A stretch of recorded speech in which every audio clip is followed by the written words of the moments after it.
Buongiorno bianconeri et bianconere. Aujourd'hui, petite vidéo du travail, mais je pense qu'elle s'impose parce que moi, mais je pense vous tous aussi, vous avez envie qu'on parle de cette nouvelle Juventus qui donc nous accompagnera jusqu'à la fin de la saison. Il y a comme toujours des arguments à traiter et cette semaine, je pense qu'on va se concentrer sur deux choses.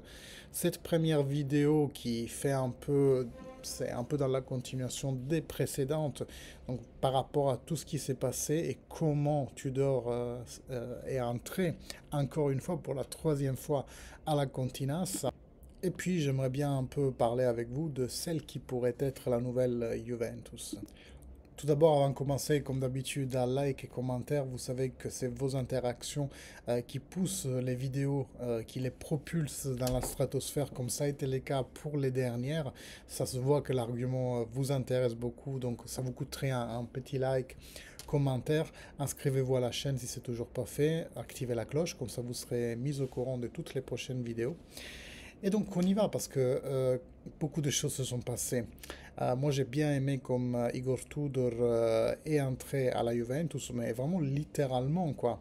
Il a pris sa voiture de Split, Spalato, en version italienne, et a fait les 1000 km qu'il éloignait de Turin. Et une fois qu'il a eu la confirmation, ça en dit long sur son envie de rejoindre pour la troisième fois dans sa carrière la Juventus, première fois en tant que joueur, deuxième fois en tant que vice de, pas vice comme vice caché, hein, mais vraiment vice allenatore d'Andrea Pirlo, et cette troisième fois comme head coach. Ben, ça se voit tout simplement à son regard. Je pense que je vais mettre la photo dont je vous parle comme, voilà, photo de thumbnail pour la miniature, voilà, sur YouTube, parce que regardez ses yeux, il est aux anges. Il n'attendait que cette opportunité. Déjà, une première fois quand il était arrivé à la Juventus, il s'était libéré de son équipe en payant de sa poche la clause pour s'en détacher, pour venir à faire que le second de Pirlo. Cette fois, il était libre, mais les 1000 km qu'il a parcouru en temps record pour se rendre à la Continuance le soir même, voilà, ça donne une idée d'à quel point il veut y être. J'aimerais aussi ouvrir une parenthèse, j'aurais dû déjà le faire dans la précédente vidéo, parce qu'on n'a pas assez parlé de Giuntoli.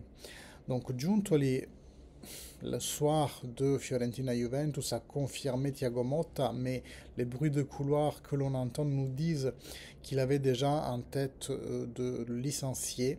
Sa prise de parole n'a été que pour prendre du temps finalement. Et c'est la deuxième fois que un entraîneur qu'il confirme à la tête de la Juventus est éloigné du club assez rapidement. Il l'avait déjà fait avec Allegri, maintenant avec Thiago Motta. Ça nous laisse un peu penser que sa parole, entre guillemets, on ne peut pas lui faire confiance.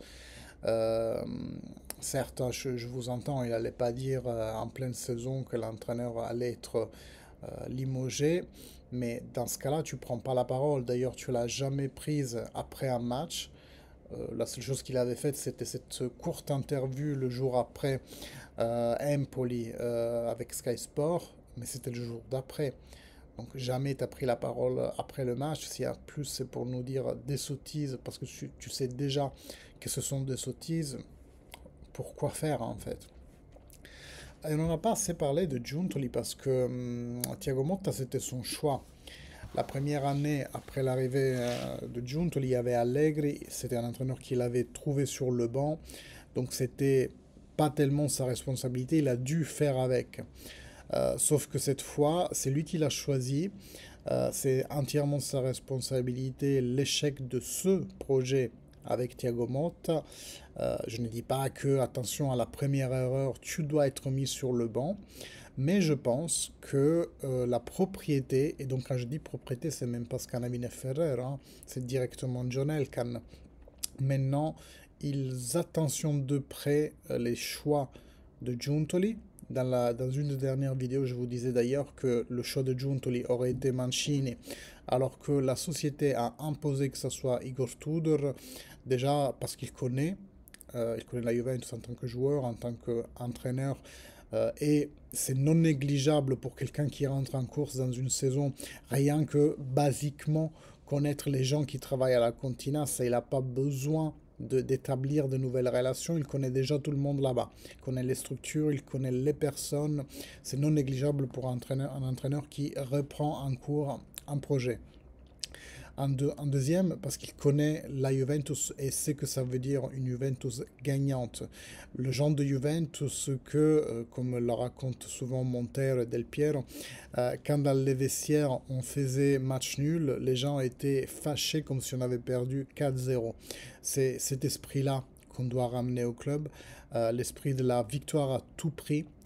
Vincere è l'unica cosa che conta, même si vous savez que je le dis souvent, hein, ce motto de la Juventus n'est pas tendu au fait de mettre tout ce qui est à notre pouvoir sur le terrain pour gagner. Ça, c'est la base.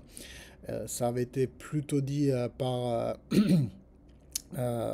les Agnelli en mode bah, tous les autres ils parlent de l'arbitre, du fait qu'on est fatigué, qu'on joue trop, enfin en fait tout le monde se cherche des excuses alors qu'à la Juventus il n'y a pas d'excuses, la seule chose qui compte c'est la victoire. Bref, petite parenthèse toujours parce que je tiens à rappeler ce que ces mots veulent vraiment dire dans leur signification de quand elles ont été prononcées, c'est qu'on lui posait des questions par rapport à tout ce qui se passe en dehors du terrain. Bref, donc Giuntoli, dans le collimateur, est-ce que c'est une expression un peu abusée de dire vraiment dans le collimateur? Moi, j'aimerais dire de façon un peu plus légère que maintenant, il a un peu moins de pouvoir décisionnel. D'ailleurs, la semaine d'attente qui a séparé la confirmation de Thiago Motta avec son limogeage, je ne sais pas si ça se dit, et l'arrivée de Igor Tudor nous fait voir clairement qu'on attendait Elkan qu'il arrive mercredi à Torino, qui est en échange direct avec les dirigeants de la Juventus pour prendre une décision et je suis ravi qu'au moins y ait ce qui a primé, c'était le bon sens parce que ça n'avait aucun sens de garder Thiago Motta pour le match contre le Genova. Si tu as pris la décision de le licencier, je pense que ça aurait été même contre-productif qu'il aille faire un match à Genova, ça aurait été humiliant pour lui et nous on n'est pas une entreprise et une équipe qui humilie ceux qui travaillent pour eux et qui, malgré l'échec, ont quand même donné au club tout ce qu'ils avaient. Ça je n'ai aucun doute sur l'engagement que Thiago Motta ait pu fournir. Maintenant, il faut noter que malgré l'engagement qu'il y a pu mettre, ben, il avait cassé avec tout le vestiaire. Et ça, j'en avais eu, disons, la forte impression. Mais ce qui, pour moi, aujourd'hui, un peu le confirme, c'est le fait que, à aujourd'hui, 25 mars, moi, j'ai vu que 2 postes de remerciement pour Thiago Motta venant de Bangula et Bremer. L'un, un jeune qui pratiquement a été découvert par Thiago Motta lui-même, qu'il a fortement voulu dans la première équipe. Je pense que Santiago Motta, Santiago Motta, pardon, Bangula n'aurait pas vu le terrain aussi rapidement. L'autre étant Bremer, joueur qui s'est blessé en début de saison, sur lequel Thiago Motta avait quand même bâti le projet de la Juventus. Donc, quelque part, 2 joueurs qui lui devaient vraiment beaucoup, beaucoup, beaucoup. Or maintenant, attention, ne me faites pas dire ce que j'ai pas dit. C'est le post sur les réseaux sociaux, il n'est pas obligatoire.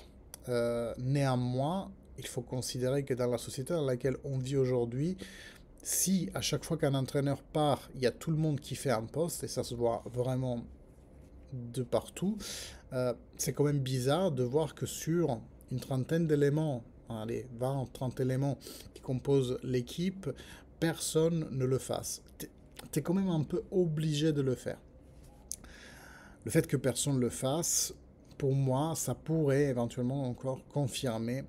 On le verra dans les prochaines semaines et mois, hein, des déclarations qui seront faites, s'il y aura des pics lancés à Thiago Motta. Mais à mon avis, par rapport à tout ce qu'on a raconté dans les dernières vidéos, on a reparcouru, allez voir la vidéo si vous l'avez ratée, toutes les choses qui se sont passées dans la saison et qui, à mon avis, goutte après goutte, ont fait que le projet Thiago Motta est débordé, limite même en cassant le vase avec des joueurs comme Cambiaso qui ont tenu absolument à aller en équipe nationale, même s'ils étaient blessés et les 3 jours donnés par la dirigeance à toute l'équipe pour vraiment, je pense, remettre à plat à tout le monde. Il a dû se passer des sales choses, les amis, des sales choses entre l'équipe et Motta, mais je pense même entre Motta et Giuntoli. Comme on dit, maintenant c'est lui qui est fortement attentionné par la dirigeance parce qu'il a dépensé énormément d'argent en début d'année. Maintenant, c'est un peu la preuve du neuf, on dit en Italie. Vraiment pour les joueurs, parce qu'il maintenant il n'y a plus d'alibi, il n'y a plus de Thiago Motta qui pouvait catalyser toutes les foudres, tout comme Maximiliano Allegri avait fait, hein. Donc voilà, moi je le disais l'année dernière, je le redis cette année. Changer l'entraîneur, c'est juste la chose plus simple à faire, mais c'est pas pour autant que tu résous les problèmes avec cela. C'est Igor Tudor qui va devoir être bon, et ça on en parlera dans la prochaine vidéo. Déjà pour ressouder le vestiaire, pour faire de 11 hommes une équipe, ça c'est une nuance très claire, comme dans toute équipe, dans tout travail. Si tout le monde est plus accaparé par sa petite personne et ses petits intérêts personnels plutôt que de faire le bien de l'équipe, souvent l'équipe ne fait jamais rien de bon. Donc reconstruire le vestiaire, leur donner un objectif à atteindre et les souder autour de cet objectif. Pour la tactique, à mon avis, il ne va pas y aller à la machette tout de suite. Il va plutôt faire des choses graduelles, plus qu'en touchant la compo. Il va remettre en place des titulaires fixes. On en parlera après, hein, mais j'ai vraiment hâte d'en parler, c'est pour ça que j'anticipe. Et surtout donner des principes de jeu qu'il aime bien, comme un pressing très fort, aller récupérer le ballon tout de suite et attaquer avec beaucoup d'hommes. Bref, je m'avance de trop. Vous avez cette petite vidéo pour vous refaire un point de la situation. Dans les prochains jours, on va parler un peu tactique. Vous savez que c'est un argument qui me fascine, même si je suis loin d'être un expert. Dans tous les cas, like, commentaire à cette vidéo. Comme ça, l'algorithme le pousse dans la stratosphère, pardon, parce que vous avez l'air d'apprécier en ce moment m'écouter déblatérer. Et puis, abonnez-vous, cloche, si c'est toujours pas fait. Moi, en attendant, je vous dis à la prochaine et surtout, surtout, bianco, nero. Fino alla fine, forza Juve. Ciao.